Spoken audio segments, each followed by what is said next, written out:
Well, the idea of bringing students out who have a history background, an undergraduate or graduate within the public setting, is one that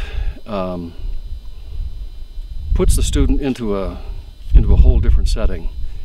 We can talk about the theoretical versus the practical, and this certainly is the practical. Behind me is a buffalo jump that we're going to look at, and we can look at photographs. We can talk about what buffalo jumps do, and how they function. But when you come out here and take a look at one and ponder how it works, that's sort of what field school is about. It puts you in a setting that causes you to sort of see, listen, smell, feel the texture of what a buffalo jump was like. And that setting is the sort of thing that works in the field school. I mean, it just puts students into a setting where they crunch grass under their feet, they huff and puff going up, they crawl below a buffalo jump and take a look and get a feel for it, and that's nothing you can do in a classroom. And what's so unique about the Virginia City Field School compared to anything else as far as other seminar history?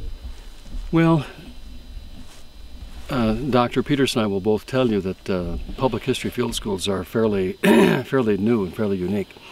We'd like to think that we might even have the edge on them, because anthropologists tend to go to field schools, and they're telling us something. This is our third, and it's a learning process for all of us. And the Virginia City Field School is one that simply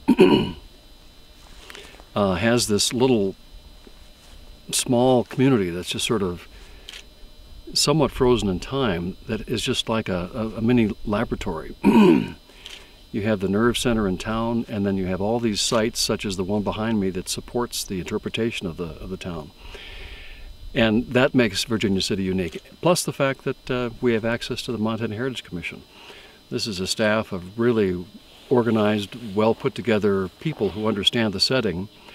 They invite us in, and it's like they let us go behind the sets. If we're in the archives, they take us back into the stacks. If we're at the National Archives, we get to go down and look at the Declaration of Independence when it's tucked away. It's like they're giving us all the personal information they have and sites that they know a lot about, which the visitor, the tourist, simply doesn't get a chance to see.